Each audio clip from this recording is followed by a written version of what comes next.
ಆತ್ಮೀಯ ವಿದ್ಯಾರ್ಥಿಗಳೇ, ಹಿಂದಿನ ಒಂದು ವಿಡಿಯೋದಲ್ಲಿ 10ನೇ ತರಗತಿಯ ಗಣಿತ ವಿಷಯದಲ್ಲಿ 100ಕ್ಕೆ 100 ಅಂಕ ಗಳಿಸುವುದು ಹೇಗೆ ಅನ್ನೋದನ್ನು ನೋಡ್ತಾ ಇದ್ವಿ ಮತ್ತು ಅದರ ಪೂರ್ವ ತಯಾರಿ ಬಗ್ಗೆ ನಾನು ಬ್ರೀಫಾಗಿ ಹೇಳಿದ್ದೇನೆ.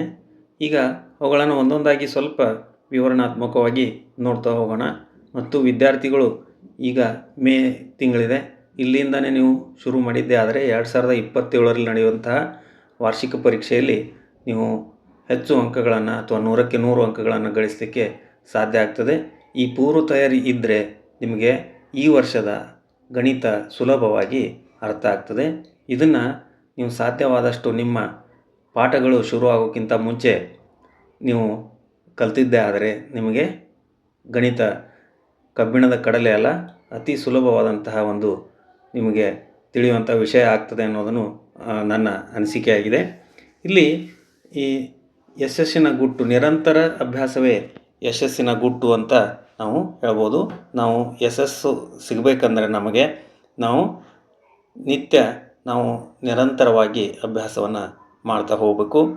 ಇನ್ನು ನೀವು ನೆನಪಿಡಬೇಕಾದಂತಹ ವಿಷಯ ಇಲ್ಲಿ ಗಣಿತ ಓದುವ ವಿಷಯವಲ್ಲ, ಅದು ಬಿಡಿಸುವ ವಿಷಯ. ಹಿಂದೆ ಅಭ್ಯಾಸವನ್ನು ಶುರು ಮಾಡಿ ಯಶಸ್ಸು ನಿಮ್ಮದಾಗಲಿ. ಮತ್ತು ಅದು ಹೇಗೆ ಅಂತ ಈ ವಿಡಿಯೋದಲ್ಲಿ ನಾವು ಒಂದೊಂದಾಗಿ ನೋಡ್ತಾ ಹೋಗೋಣ. ಈಗ ಹಂತ 1ರಲ್ಲಿ 1ರಿಂದ 1 ಲಕ್ಷ ಮೇಲ್ಪಟ್ಟ ಸಂಖ್ಯೆಗಳನ್ನು ಸ್ಪಷ್ಟವಾಗಿ ಓದಲು ಮತ್ತು ಬರೆಯಲು ಬರಬೇಕು. ಅಂದರೆ ನೀವು 1ರಿಂದ 1 ಲಕ್ಷದವರೆಗಿನ ಸಂಖ್ಯೆಗಳನ್ನು ಯಾವಾಗ ಬರೆದ್ರೂ ಅದನ್ನು ಓದಿ ಹೇಳಲಿಕ್ಕೆ ಬರಬೇಕು. ಮತ್ತು ಅವುಗಳನ್ನು ಅಕ್ಷರದಲ್ಲಿ ಬರೀಲಿಕ್ಕೂ ಸಹಿತ ನಿಮಗೆ ಬರಬೇಕು. ಅಕ್ಷರದಲ್ಲಿ ಬರೆದಿರುವಂಥದ್ದನ್ನು ಈ ಅಂಕಿಗಳ ರೂಪದಲ್ಲಿ ಸಹಿತ ನೀವು ಬರೀಲಿಕ್ಕೆ ಬರಬೇಕಾಗ್ತದೆ. ಇವುಗಳು ನಿಮಗೆ ಬಹಳ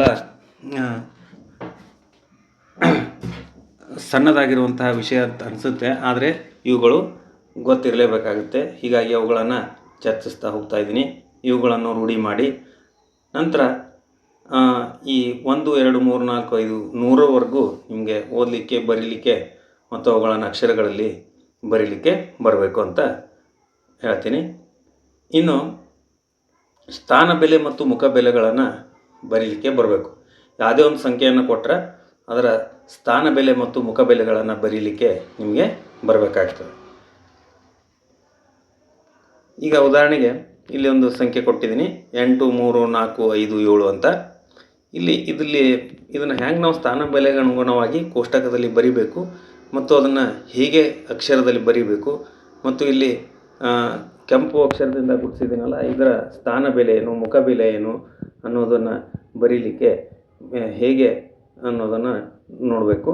ಈಗ ನೋಡಿ, ಈ ರೀತಿ ನಾವು ಕೋಷ್ಟಕದಲ್ಲಿ ಇದನ್ನು ಬರೆದಾಗ ನೋಡಿ, ಬಿಡಿ 10, 100, 1000, 10,000, ಲಕ್ಷ, 10 ಲಕ್ಷ ಅಂತ ನಾವು ಹಾಕ್ಕೊಂಡಿದ್ದೀವಿ. ಇಲ್ಲಿ ಬಲಭಾಗದಿಂದ ನಾವು ಅವುಗಳನ್ನು ಗುರುತಿಸ್ತಾ ಹೋಗಬೇಕು ಮತ್ತು ಅವುಗಳನ್ನು ಈ ಕೋಷ್ಟಕದಲ್ಲಿ ಬರಿಬೇಕು. ಕೊಟ್ಟಂತಹ ನಂಬರನ್ನು ಕೋಷ್ಟಕದಲ್ಲಿ ಬರೆದು ಇನ್ನು ಹೇಗೆ ಓದೋದು ಅನ್ನೋದನ್ನು ಈಗ ಹೇಳ್ತಾ ಹೋಗ್ತೀನಿ. ಈಗ ಫಸ್ಟ್ ನೋಡಿ, 8 10,000 ಸ್ಥಾನದಲ್ಲಿದೆ, ಅಂದರೆ ಅದು 80,000 ಆಗುತ್ತೆ. ಆಮೇಲೆ 3 ಸಾವಿರದ ಸ್ಥಾನದಲ್ಲಿದೆ, ಅದನ್ನು 3,000 ಅಂತ ಹೇಳಬೇಕು. ಇವೆರಡೂ ಸೇರಿ 2 ಡಿಜಿಟನ್ನು ಒಟ್ಟಿಗೆ ನಾವು 83,000 ಅಂತ ಓದಬೇಕಾಗತ್ತೆ. ನೋಡಿ, ಇಲ್ಲಿ 83,000 ಅಂತ ಹೇಳ್ತೀವಿ. ಆಮೇಲೆ 4, 5 ಇದೆ ನೋಡಿ, ಅಲ್ಲಿ 4, 5, 7 ಇದೆ. 4ಅನ್ನು ನಾವು ಏನು ಮಾಡಬೇಕು, 400 ಮತ್ತು 5 ಮತ್ತು 7ಅನ್ನು ಒಟ್ಟಿಗೆ 57 ಅಂತ ಓದಬೇಕು. ಅದಕ್ಕೆ ನಾವಿಲ್ಲಿ 457 ಅಂದರೆ 83,457 ಅಂತ ಓದ್ತೀವಿ.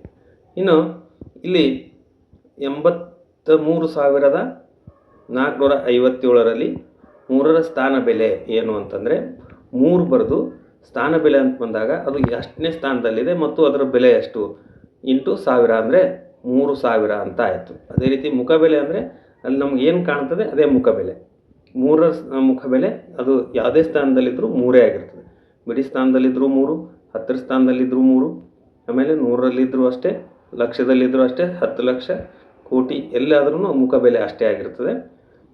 ಇನ್ನು ನಿಮಗೆ ಇನ್ನೊಂದು ಉದಾಹರಣೆ ಕೊಟ್ಟಿದ್ದೀನಿ, ಇದನ್ನು ನೀವು ಅಕ್ಷರದಲ್ಲಿ ಬರೆದು ಪ್ರಯತ್ನ ಮಾಡಿ.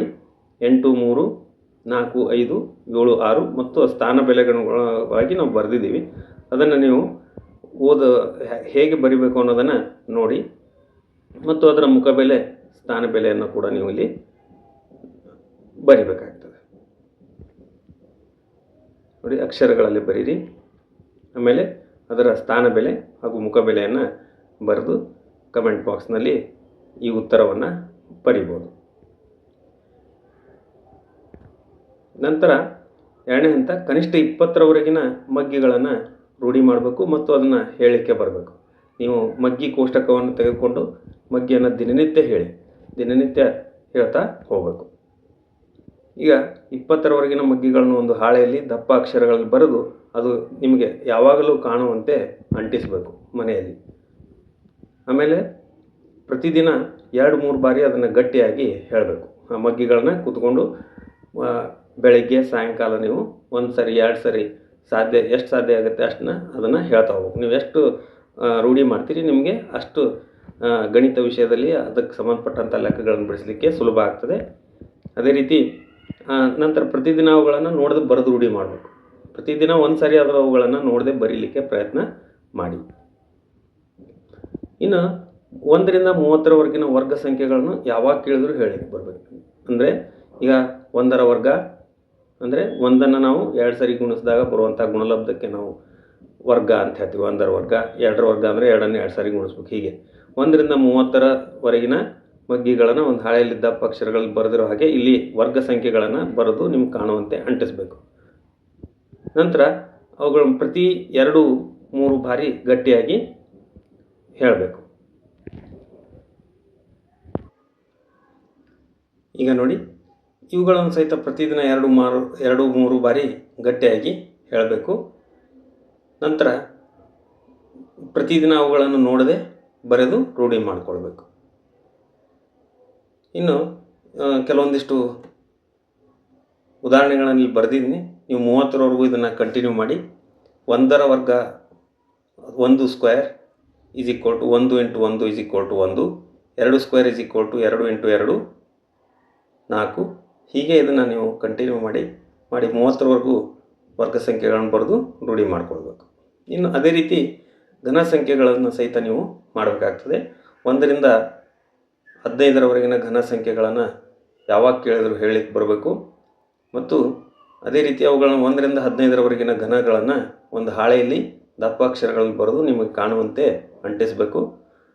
ಪ್ರತಿದಿನ 2-3 ಬಾರಿ ಗಟ್ಟಿಯಾಗಿ ಅವುಗಳನ್ನು ಹೇಳಬೇಕು. ಆಮೇಲೆ ನಂತರ ಪ್ರತಿದಿನ ಅವುಗಳನ್ನು ನೋಡದೆ ಬರೆದು ರೂಢಿ ಮಾಡಿಕೊಳ್ಬೇಕು. ಅದಕ್ಕೂ ಒಂದು ಉದಾಹರಣೆ, ಒಂದು ಸಂಖ್ಯೆಯನ್ನು 3 ಬಾರಿ ಗುಣಿಸಿದಾಗ ಬರುವಂಥ ಗುಣಲಬ್ಧವನ್ನು ನಾವು ಘನ ಸಂಖ್ಯೆ ಅಂತ ಹೇಳಿ ಕರಿತೀವಿ. ಯಾವುದೇ ಒಂದು ಸಂಖ್ಯೆ ಕೊಟ್ಟರೆ ಅದನ್ನು 3 ಬಾರಿ ಗುಣಿಸಿ ಬಂದಂಥ ಗುಣಲಬ್ಧನೇ ಅದರ ಘನ ಸಂಖ್ಯೆ.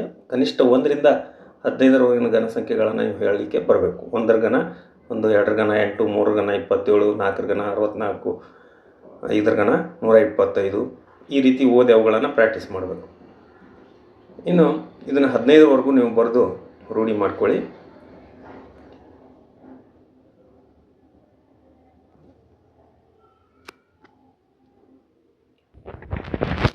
ವಿದ್ಯಾರ್ಥಿಗಳೇ, ಈ ವಿಷಯ ನಿಮಗೆ ಬಹಳ ಅಂದರೆ 1, 2, 3, 4, 5, 6ನೇ ತರಗತಿಯ ವಿಷಯಗಳನ್ನಿಸಿದ್ರು ಇವುಗಳು ನಿಮಗೆ ಬಂದರೆ ಮಾತ್ರ ಗಣಿತ ಬರ್ತದೆ. ಇವುಗಳನ್ನು ನೀವು ಯಾವುದೇ ಈ ವಿಷಯಗಳನ್ನ ತಾತ್ಸಾರ ಮಾಡದೆ ಕಲಿಯಲೇಬೇಕಾಗತ್ತೆ. ಇನ್ನು ಮುಂದಿನ ವಿಡಿಯೋಗಳಲ್ಲಿ ಇದರ ಮುಂದಿನ ವಿಷಯಗಳನ್ನು ಚರ್ಚೆ ಮಾಡೋಣ. ಇಷ್ಟಕ್ಕೆ ಈ ಒಂದು ವಿಡಿಯೋವನ್ನು ಮುಗಿಸ್ತೀನಿ. ನಂತರ ಮುಂದಿನ ವಿಡಿಯೋದಲ್ಲಿ ಭೇಟಿಯಾಗೋಣ. Thank you.